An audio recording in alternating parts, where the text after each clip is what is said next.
ক্রমশ বাড়ছে ঘূর্ণিঝড়ের আশঙ্কা। হাওয়া অফিস জানিয়েছে আগামী কয়েক ঘন্টায় এই নিম্নচাপ আরও উত্তর পূর্ব দিকে অগ্রসর হবে এবং শনিবার সকালের মধ্যে তা ঘনীভূত হয়ে ঘূর্ণিঝড়ে পরিণত হবে। বঙ্গোপসাগরে ঘূর্ণিঝড় তৈরি হলে তার নাম হবে রেমাল। শনিবার সন্ধ্যার মধ্যে এটি প্রবল ঘূর্ণিঝড়ের আকার নিতে পারে। আরও উত্তরে অগ্রসর হয়ে রবিবার মধ্যরাতে তা আছড়ে পড়তে পারে স্থলভাগে। বাংলাদেশের খেপুপাড়া এবং সংলগ্ন পশ্চিমবঙ্গের সাগর দ্বীপের উপকূলে সর্বশক্তি নিয়ে আছড়ে পড়তে পারে ঘূর্ণিঝড়। স্থলভাগে ঢোকার সময় তা প্রবল ঘূর্ণিঝড় হিসাবেই থাকবে। ইতিমধ্যে জেলা প্রশাসনকে সতর্ক করা হয়েছে।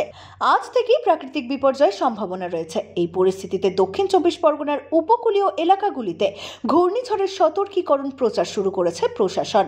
সমস্ত উপকূলীয় থানার পাশাপাশি ব্লক প্রশাসনের তরফে শুরু করা হয়েছে মাইকিং এর মাধ্যমে উপকূলবাসীকে সতর্ক করার কাজ চালানো হচ্ছে।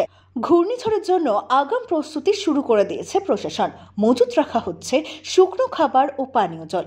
কাকদ্বীপ মহকুমা শাসকের দপ্তরে একটি কন্ট্রোল রুম খোলা হচ্ছে। পুরো পরিস্থিতির দিকে নজর রেখেছে জেলা প্রশাসন। ব্যুরো রিপোর্ট, এক্সপোজ বার্তা।